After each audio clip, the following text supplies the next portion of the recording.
Hi, welcome to the Jess and Scott and You Show, where we are going to be talking about Own Your Excuses. Before we begin, I wanted to take a minute and think about setting the stage for owning our excuses. And they start at such an early age. I was in the car yesterday. Carter and I, we were driving around doing just normal everyday stuff, and I asked him, just like every day, please go in, get your harness on, let's get your seatbelted in. He gets in the car, and apparently his coat was just wrong, right? We happen to have a lot of layers now because it's not freezing here, but it's cold, so we've got all these big, bulky layers of coat. And he's trying to get in, and he starts going, I can't, Mama. And it's, I can't, Mama. And it's like, this is crazy, I can't. He said, this is crazy. My 3-year-old, that was pretty awesome. He's totally taking after his mother. And he is throwing this fit, I can't do it, I can't do it. And I'm just sitting on the side going, keep trying. And then I stood back, and after a couple of minutes, and he was crying and screaming and crying and screaming, he got it. And he looked at me and he goes, I got it, Mama. And I said, you did it. And he looks at me and he goes, I did it. I'm like, that's right. So if that's not an example of having something happen to you, figuring out that it's in your face, getting through it anyway, and then triumphing, there we go. In the end, that's what owning your excuse is all about. So we will be right back after the show open.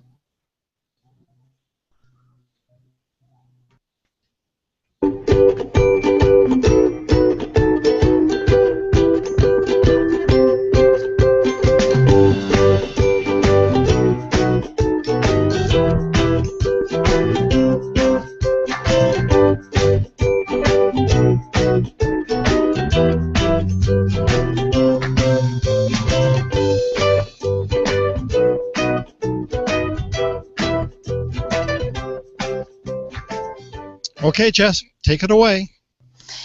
All right. So, Scott, in the green room, for those, we've been prepping for a little while, and right before we came on air, I'm so excited.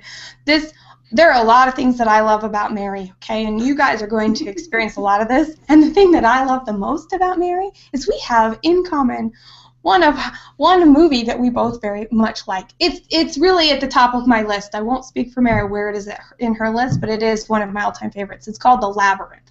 And so here we are, we're quoting each other and quoting pieces of the movie in the green room. And so to start, Scott, I just want to share this with you. It's only forever, not long at all. I don't know who said it or where it was, but that is one of the quotes from the movie. How's that set the stage for tonight?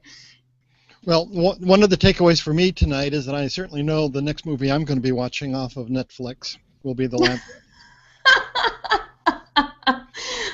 How's your day been? It's actually been a terrific day. Things have been going well, and I have been looking forward to tonight's show with Mary. So me too. Preparing all day and completely productive. I think there's been a shift, right? Everybody's been sick, and now we're less sick, and we've got the shift. What were you going to say, Scott? Oh, I was just going to try and bring in some clever comment about no excuses, but then I couldn't come up with anything. So I was pretty grateful that you went with it. I love it. So Mary Cravets is a business coach, and she has been doing this for a while. She actually appeared in as one of the speakers at the Infusion Principle You've Got This Online Summit last summer.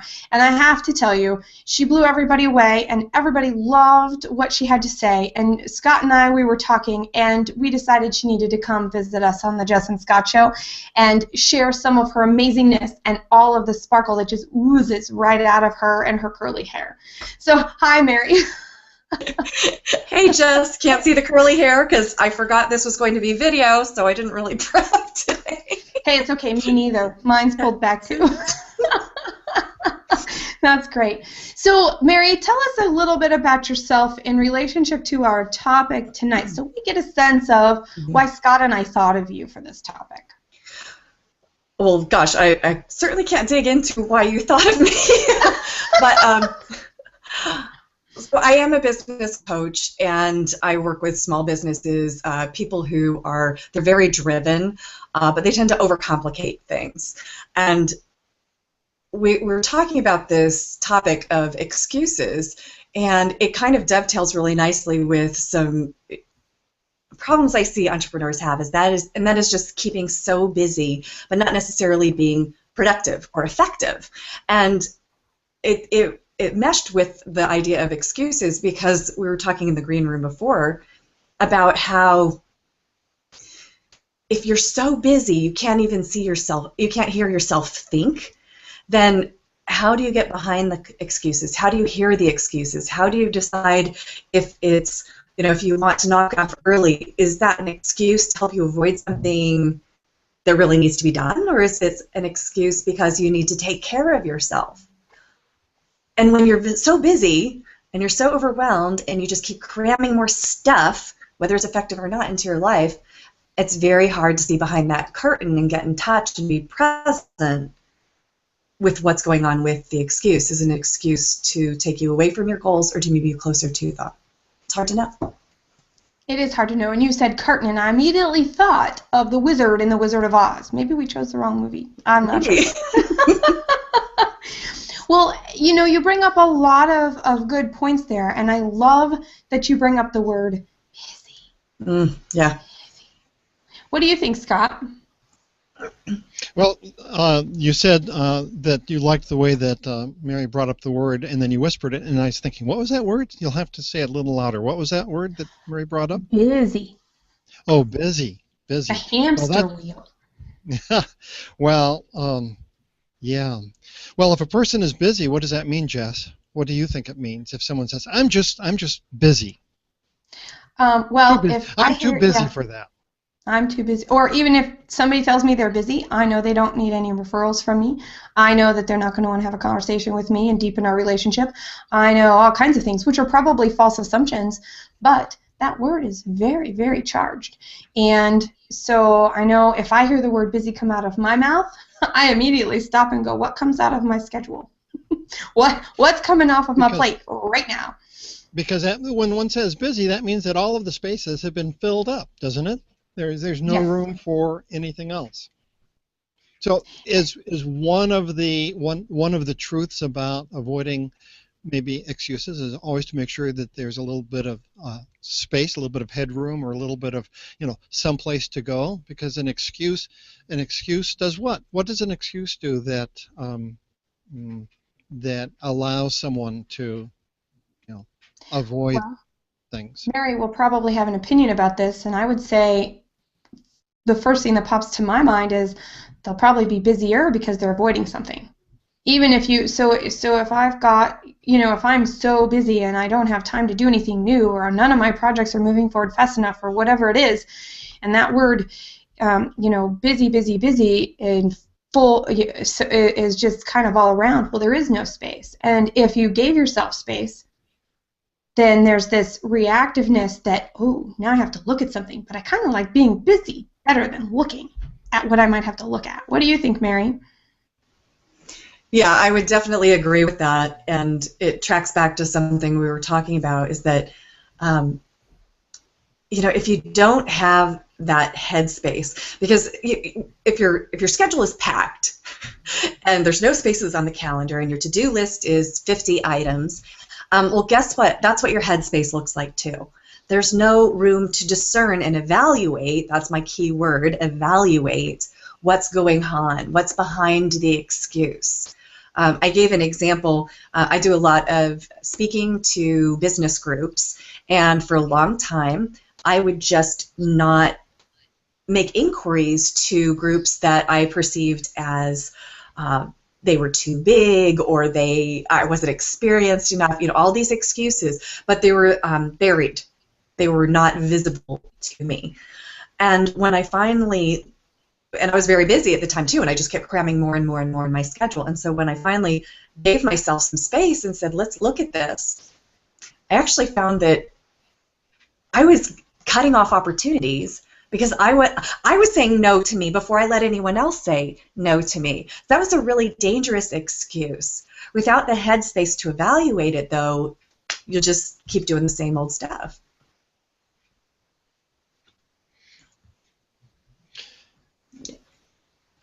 I know that just bouncing off of for what you said, Mary, I know that one of the things that I did for a long time was think that nothing would be worthwhile doing unless it was really difficult to do. So I would fill up the space with, if I could just dispense with it right away, then there must be something wrong. So I would keep on adding things until it was really heavy lifting, and then that was an excuse for me not to get something done until it was so arduous that I might get it done and be really exhausted. Do you have any thoughts on that approach? Yeah, it's absolutely an avoidance of the things that, it's two things. I say one, my father is a great guy, and he was an employee his whole life, so he doesn't understand the entrepreneurial experience. And I was saying how I had a tough client, and he said, well, that's why they call it work.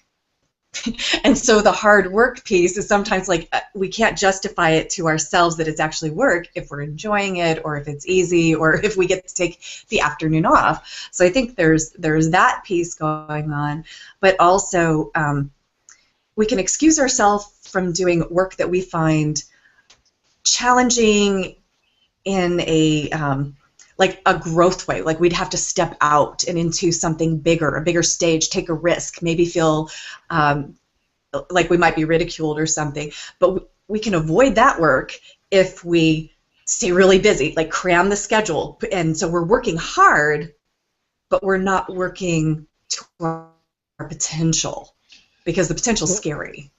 I love this. Go ahead, Scott. Well, the conversation has circled back to being busy. Isn't that what you're saying? Yeah, it really is, and I've been beating this drum for a long time, and it's one of the things that Jess and I really connected over, is the fact that people carry around busy as a huge excuse, as a badge of worthiness, there's just so much attached to it.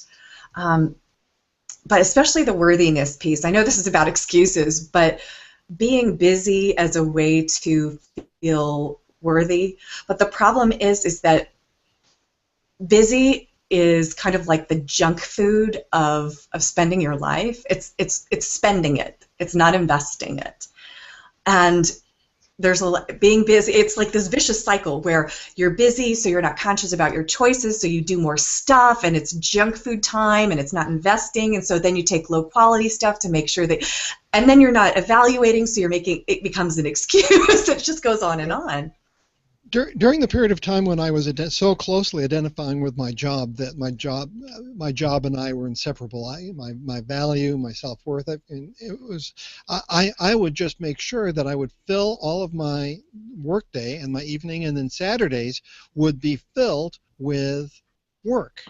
And if I had some free time, it was, oh well, I must go and immerse myself a little bit further. Is this related to anything that you're talking about? Yeah, it's the same thing in my mind, is that it's that identifying, it's that worthiness. And there's also a healthy dose of fear, I think. I know one thing that I did for myself that was very healthy this year was I was offered a speaking gig, and I said I'm available in like February or April. And she said, well, what we have available is January or March. I mean, exactly the dates I was not available because I had other commitments already on the books. And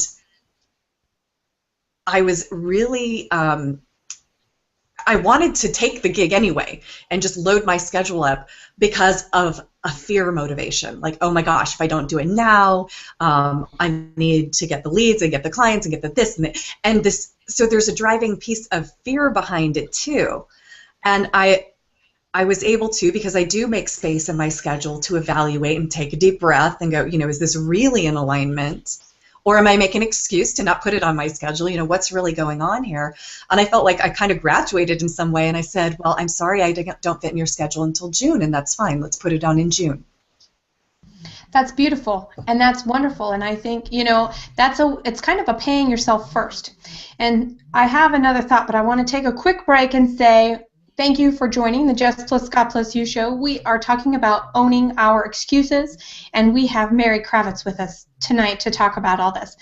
And, you know, Mary, one of the things that keeps coming to mind is, wow, this is the difference between people that are successful in their business and people who are not achieving the success that they want in their business, because this is a huge mind shift, if you will.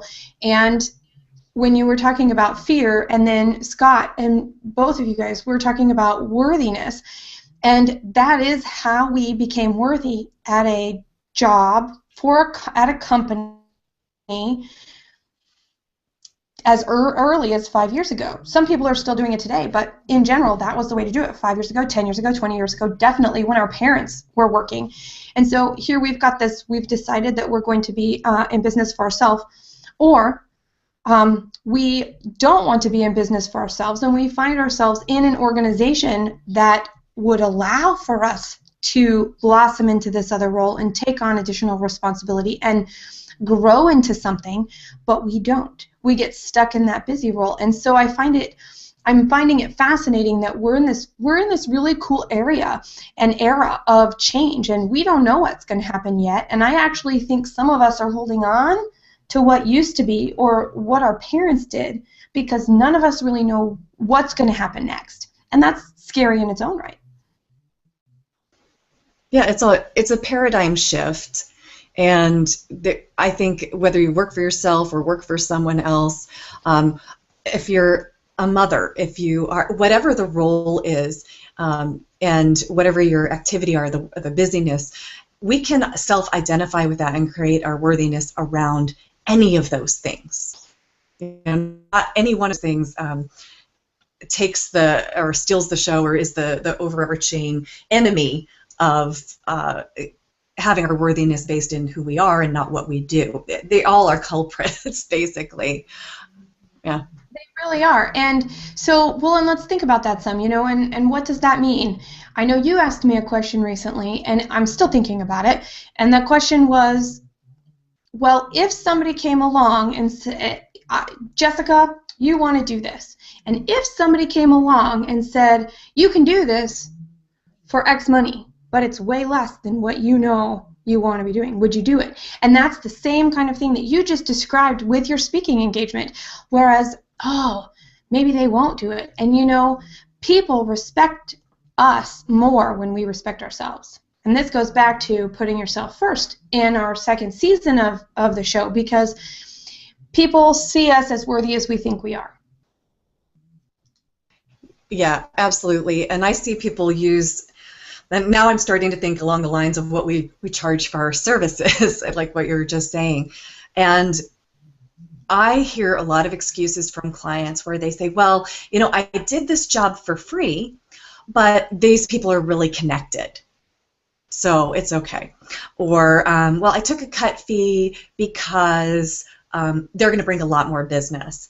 And it really speaks to worthiness. Now, are there times when you are strategic with your pricing, with the lower end of your pricing? Absolutely. However, if you're never asking for the higher end of your pricing, then there's a self-worth problem, and you're making excuses.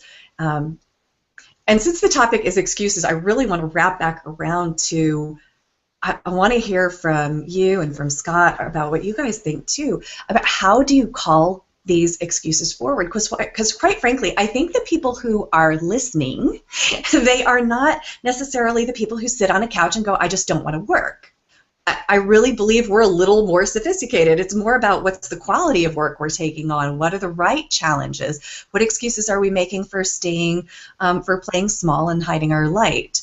It's a little bit more sophisticated. So the excuses, frankly, the excuses get more sophisticated too. And so what do we do to call them out? Yes. It's not fair. No, just by the way, that is a quote from the movie for anybody who does watch that or knows what we're talking about. Which is also very 3-year-old like or 4-year-old like, and sometimes 36-year-old like. I'm going to own it, right? As soon as I catch myself going me in any way, I'm like, oh, I need a little bit of love here. And as soon as I bring in the concept of space and openness and receptiveness, everything adjusts and everything becomes clear. So for me, that happens to just be one of the triggers, kind of thing. But then I also know that I'm close, because sometimes I'm like, okay, do I need an adjustment, or do I need to fight my way through this, like my example with Carter at the very beginning, and get to the end? Is it the fuel that I need to go stop and check in, or is it the fuel I need to power through? And I think that it depends on the situation. And it also depends on my other stories at the time, because if you really want to think about it, our entire life is a story. We choose what's important. We choose what to believe in. We choose what to do every day. We choose what we're going to eat every day. And we could easily make another choice. And in the grand scheme of things, it's probably arbitrary. But, and this is like way, way big, probably arbitrary, but we make the choices we have, and then that's what we're identifying with. And if somebody else doesn't identify the same way, then we get this little thing. So I also know where my little self-doubt button is, and I'm like, oh, where did you come from? Oh, all right. And that's a whole other thing. So I've got a little bit, oh, is it avoidance? Is it shifting and putting it someplace else when it really should be on me in the first place? Or am I on the right path and there's some frustration, and all of a sudden I get into this place of self-doubt, and I can totally take advantage of that. And now here's the other thing. I can see it, but sometimes I can't do anything about it, if that makes any sense whatsoever. I can see myself in the pattern, but I'm like, oh, I guess I'm in this pattern. I'm not getting out of this. I didn't catch it early enough. Or, oh, no matter how hard I try, I guess I'm supposed to be here right now. There's something for me to learn from this. Yeah, I love what you were saying, and one thing I want to bring up here is that one of the things that I encourage people to look for is that phrase, like, it's not fair, or for me it was, this is so embarrassing, it was, but I'm doing everything I can. It's like, yeah, no. Actually, no. It was like a little tantrum type of thing that was happening. But now that phrase is my friend, because if it pops into my head, I'm attuned. I know that when that happens, I have to step back and go, oh, okay, something needs to shift here. And so that's what I encourage everyone to look for is, treat those little tantrum phrases, and I think we all have them, identify them, make them your friend, make them your guidepost. And that is that moment of consciousness that can wake you up and go, oh, there it is. I love it. And I'm going to add to that some of those things we may have agreed upon as a society as a good thing to do, or the right thing to do, but they still may not be right for us, and they may take every ounce of our being to be revolutionary and let it go. And in the case of the labyrinth, I would say, what, you're only allowed to throw your own head. Dork. I know, totally. Bring it, bring it. I love that movie. It is my absolute favorite of all time. And I proudly wear my sweatshirt. Thank you very much. Sweet. Mary, Sweet. thank you very much. But it's, you know what I mean? It's true. Mm-hmm. We have these things that we've agreed upon that are unstated that are the way to do them. When in reality, things are changing so fast, they may or may not be the right time. It may or may not be the right thing, and it may be the time to step out of that. Mm-hmm. Yeah. So all right, Scott.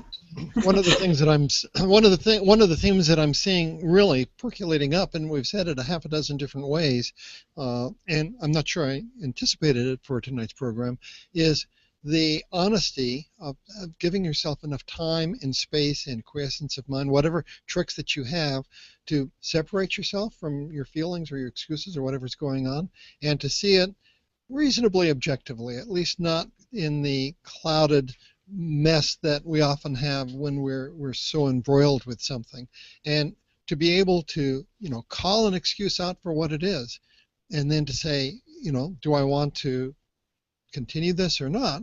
And at least if you expose it to the light of day, you're in a better chance. You have a better chance of saying, well, no, I don't want to, because almost all excuses, I believe, are kind of self-limiting, or they kind of contract you down. So I guess that's the one takeaway so far, at least, is, and you mentioned it early on, have enough space to be able to evaluate and determine if your motivation is an excuse or a reason. So what's the difference between an excuse and a reason? And we will get to that in just a minute. We're going to transition now to the shout about.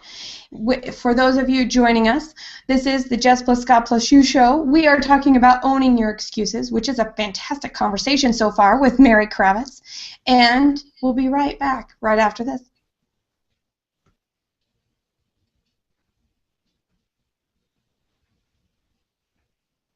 1, 2, 3, 4, get my shoes and out the door. 5, I'm alive. 6, 7, 8, feeling great. 9, gonna shine, life is good. I'm doing fine, 10, gonna do it right and do it again, yeah. I look into the sky with all the beautiful color, but there's more than just for me. I want to shout about creating content with you. Why is creating content so important? There is one reason above all other reasons that I feel that content creation is the most important thing you can do to grow your business, to connect with the audience that you want to. And all those things revolve around applying your learning. Every moment of every day, we can choose to learn or not. And in the moments that we choose to learn, what it allows us to do is to go, okay, I'm going to bring this into my world. And how does something that I witnessed while I was driving down the road home from the grocery store today apply to the conversation that I want to have with a prospect or an existing client or a friend tomorrow? There is a connection there, and the more we absorb and the more we apply by creating new ideas and thinking through things and seeing how stuff fits together allows us to process what we learn already and then also apply that in a multimedia, multidimensional form. Content creation is consuming. It is incredibly consuming. Yet, when we're present in a moment and we're looking for information that can help us to learn, and maybe it's not active learning, maybe it's an aha, or just a tidbit that we tuck away for another time. What matters, though, is we're collecting this information to sift through, to then sit down and figure out what it looks like. Because ultimately, when we create content, yes, we're applying it. And yes, we're spending very precious, valuable time doing it. Yet, the gift that comes out of that is the ability to help others learn and to serve others on the path that they're on. When was the last time you created a piece of content that pulled from many different sources in your daily life experience? I want $1 million like I hit the pay dirt. Gonna smile from ear to ear, the kind that makes your face hurt. And we'll laugh, jump, sing loud, not afraid to shout about being happy, living it out. Take a look and see a beautiful morning. All right, everybody, you're watching the Jess plus Scott plus You show, and Mary Cravets is here, and we are talking about owning our excuses. Right before the shout about, Scott asked us a question to continue the conversation. And okay, Scott, are you ready? I want you to say it again, and we're going to dive right in. You bet. So, excuse me, my question to you, Mary, is what's the difference between an excuse and a reason? So I don't have my Webster's dictionary on me, so I'm going to just make something up that makes sense to me, and hopefully it will resonate with someone else, because that's what I do. Let me restate it. Okay. To you, when someone asks an excuse rather than a reason, what does it mean to you?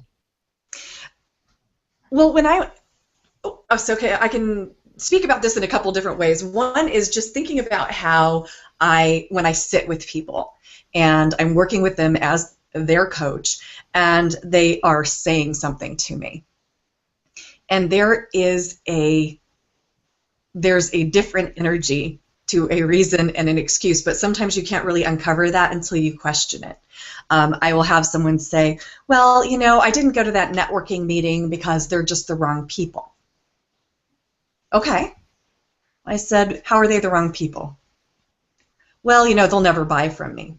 Okay, how do you know this? And so the same process that we were talking about of having enough space in your life to be present and get behind the excuse and get behind the what's going on at the surface is what I do as a coach. So when, I guess for me, a reason is reasonable.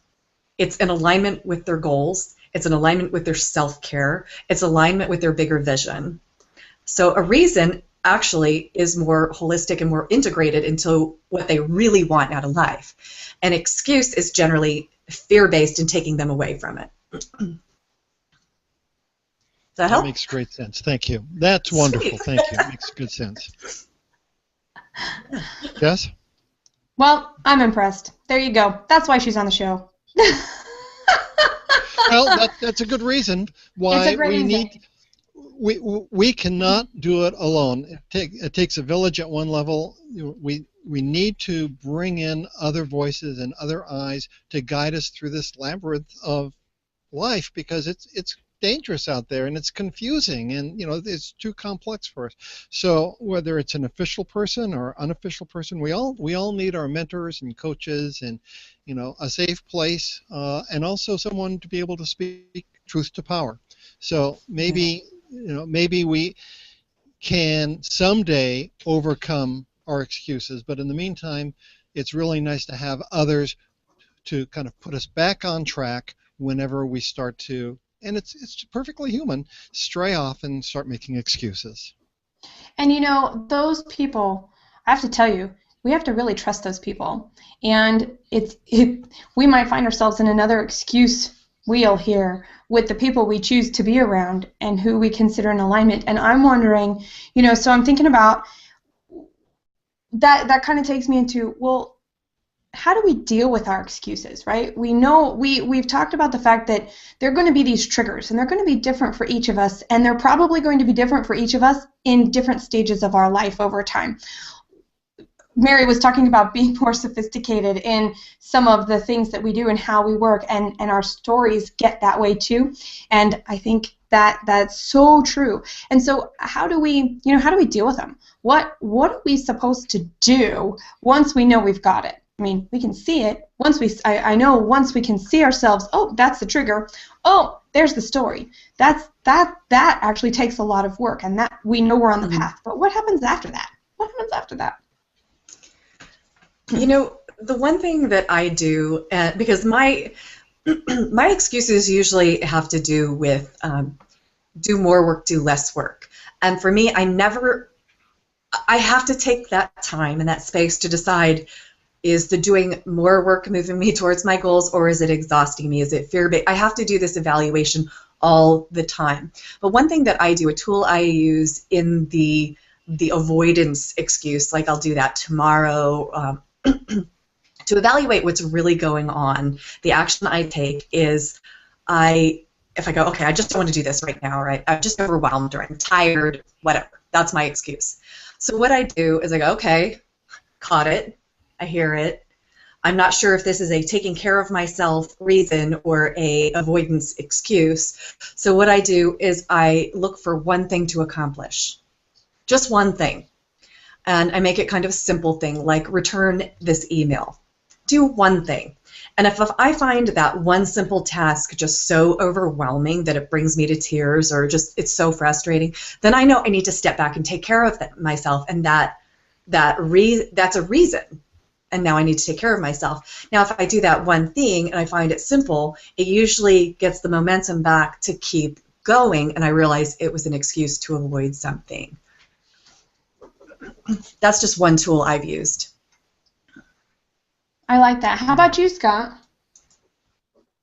Well, that sounded like a terrific, kind of like testing the waters, or just doing a small sample to see, or to break loose of things. I find that if I can change or reframe the situation, so if I say, well, in fact, it's a blessing to be able to do this because, and all of a sudden I'm looking at it a little bit differently, and I find that I can go ahead and do it with a light heart, that's a good way of dispensing with an excuse. I don't want to do it because, but if on the other hand I can frame it in a way that I want to do it, then I can go forward. So I guess that would be my answer for you, Jess. What about you? What about me? I am more along the lines of Mary, and after I take a step back and take care of myself if it doesn't get easy, then I ask the question, is this the right thing for me to be doing right now? Maybe it's the right thing to do, but maybe not right now.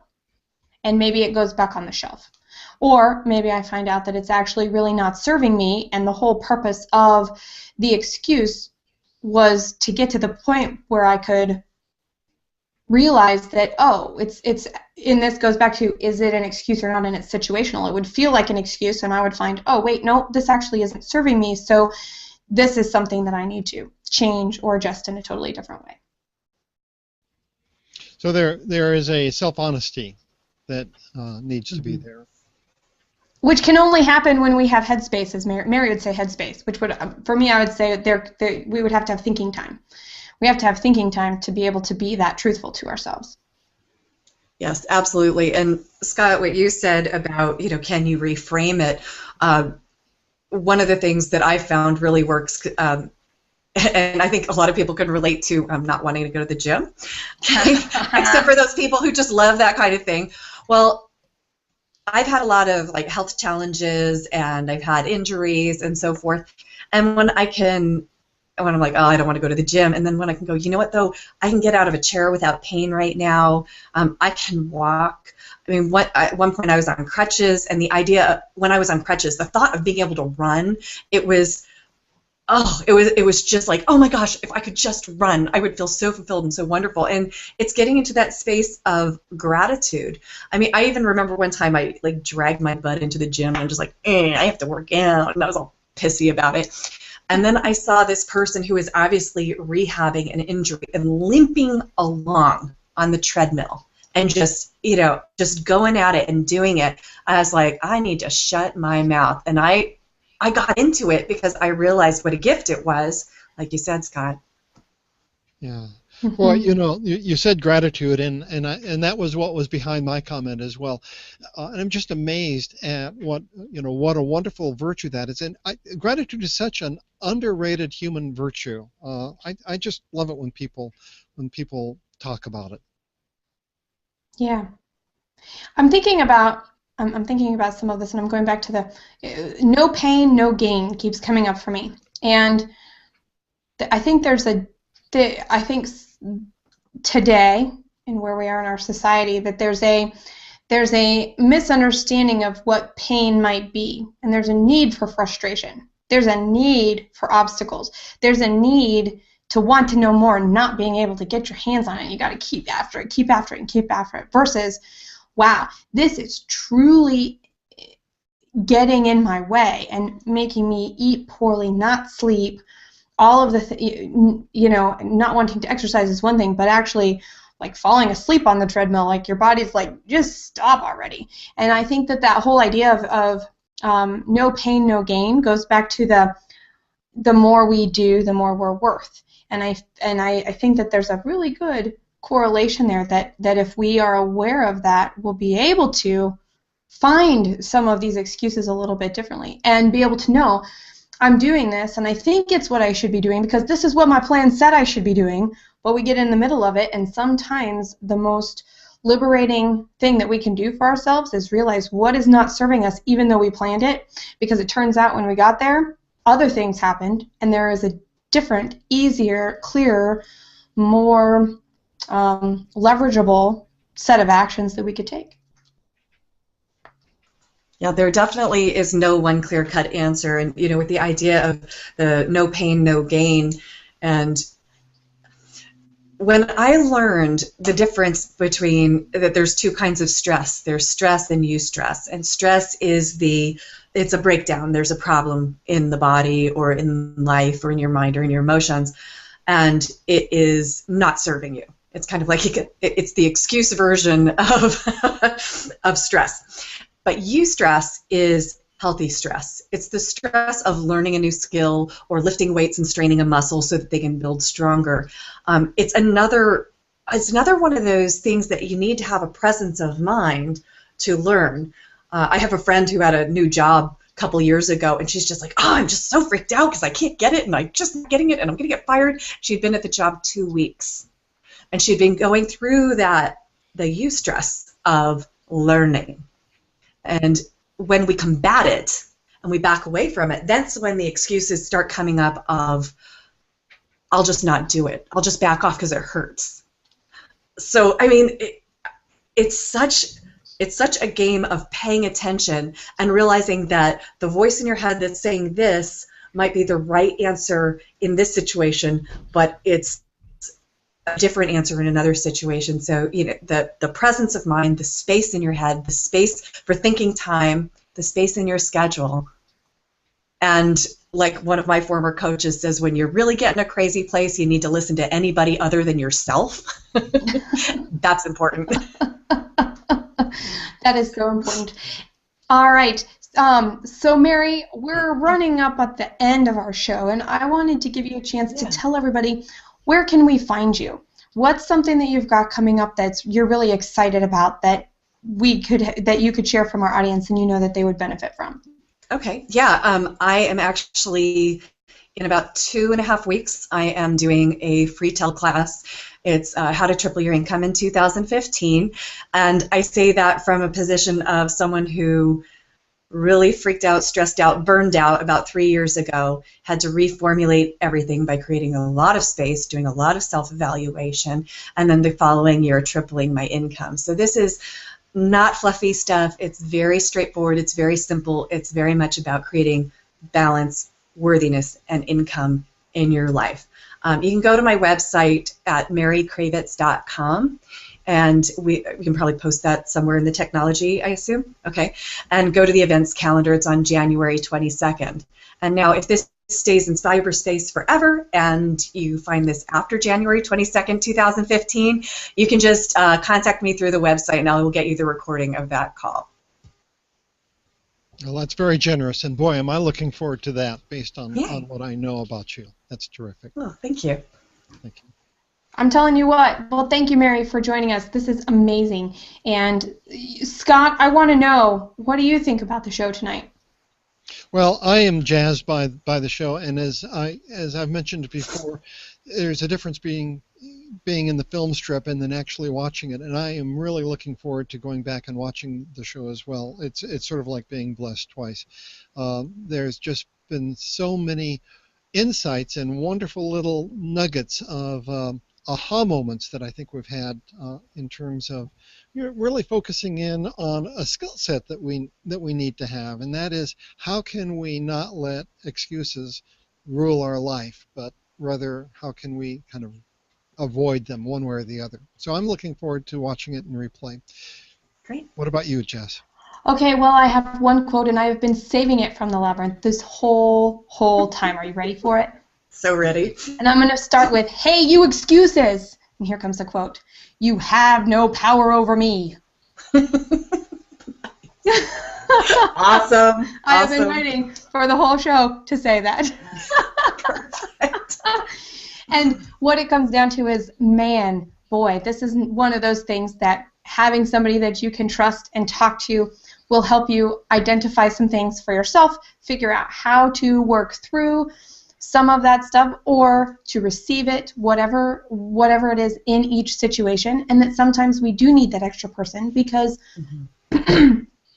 we don't see it ourselves, because we get more creative depending on what's going on in front of us. And boy, oh boy, can we get creative. So remember, hey excuses, you have no power over me. And I would like to say thanks for joining us tonight. The Jess plus you, Scott plus You Season 2 is about the supreme unselfishness and putting yourself first. We are having conversations with amazing people like Mary Cravets, people who are passionate about personal and business development. We want to grow and learn and share, and we want to know what your comments are, so please share them wherever you happen to find this video. Thank you to Scott from the Scott Treatment, which businesses capture the potential of with the potential and the power of video through post-production. And I'm Jess Dewell, working with business leaders that want to be so far ahead that you set the standard in your industry. Thanks for watching, and we will see you next time.